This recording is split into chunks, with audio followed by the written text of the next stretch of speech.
دوستو، گناہ پر لذت ہوتا ہے۔ گناہ کے اندر لذت ہوتی ہے، سکون ہوتا ہے، اطمینان ہوتا ہے۔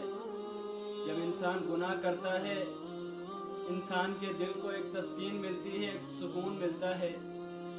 اس کی وجہ کیا ہے؟ اس کی وجہ صرف اور صرف یہی ہے کہ جو گناہ ہوتا ہے وہ انسان کی نفس کے مطابق ہوتا ہے، اس کی نفس کے موافق ہوتا ہے۔ جس طرح کہ انسان چوری کرتا ہے، چوری سے انسان کو کیوں سکون ملتا ہے؟ کیونکہ بغیر مشقت کے انسان کو مال مہیا ہو جاتا ہے۔ اگر انسان غیبت کرتا ہے کسی کی یا غیبت کو سنتا ہے، ظاہر سی بات ہے وہ یہی محسوس کرتا ہے کہ جو میں ہوں، جس کی غیبت ہو رہی ہے، اس سے افضل ہوں، بہتر ہوں۔ اپنے آپ کو اس سے بہتر سمجھتے ہوئے وہ غیبت کو سنتا ہے اور کرتا ہے۔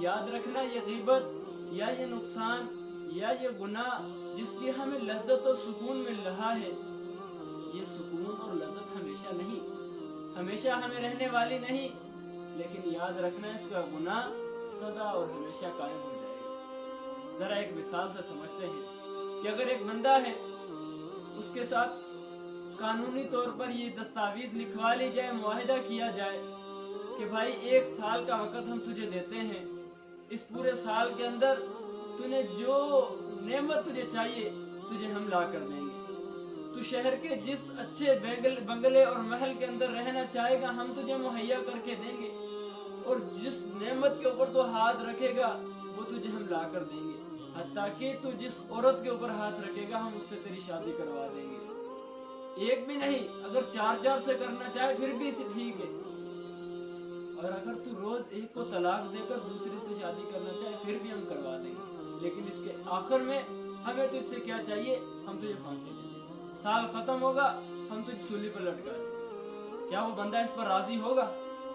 کیا اس کی دلی یہ خواہش ہوگی کہ میں اتنی نعمتوں کو صرف کر لوں، اتنے انعامات کو حاصل کر لوں، جو چاہوں مجھے مل جائے، لیکن جب آخر آئے، جب میرا وقت ختم ہو، میرے سولی پر لٹکا دیا جائے، یقیناً وہ یہی کہے گا میں ان کو تو لات مارتا ہوں، ایسی نعمتیں اور ایسے تلذذ، ایسی لذتیں مجھے نہیں چاہیے۔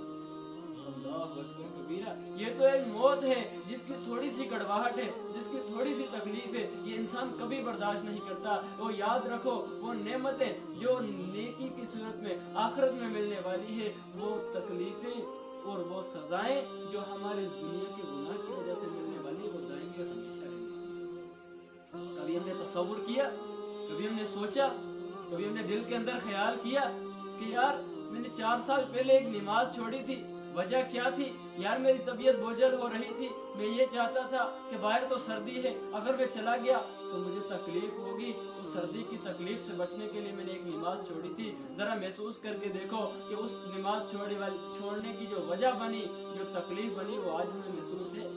یقیناً نہیں ہوگی، کیونکہ وہ تو ختم ہو گئی، لیکن یاد رکھنا اس کا گناہ آج بھی قائم ہے، آج بھی لکھ دیا گیا ہے۔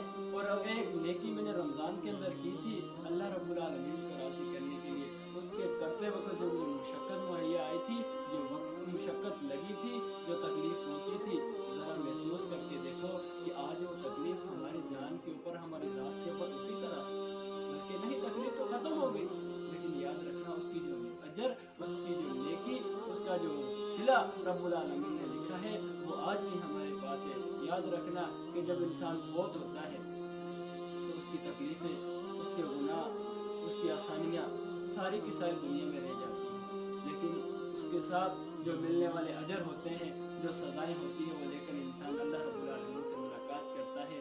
تو ہم نیکی کی لذت کو حاصل کرنے کی کوشش کریں، نہ کہ گناہ کی، اور ہم اس لذت کے پیچھے جائیں جو لذت ہمیں آخرت کے اندر ملنے والی ہے اور ہمیشہ رہنے والی ہے۔ یہ دنیا کی لذتیں، یہ دنیا کے سکون، یہ دنیا کے اطمینان، سارے یہی کے یہیں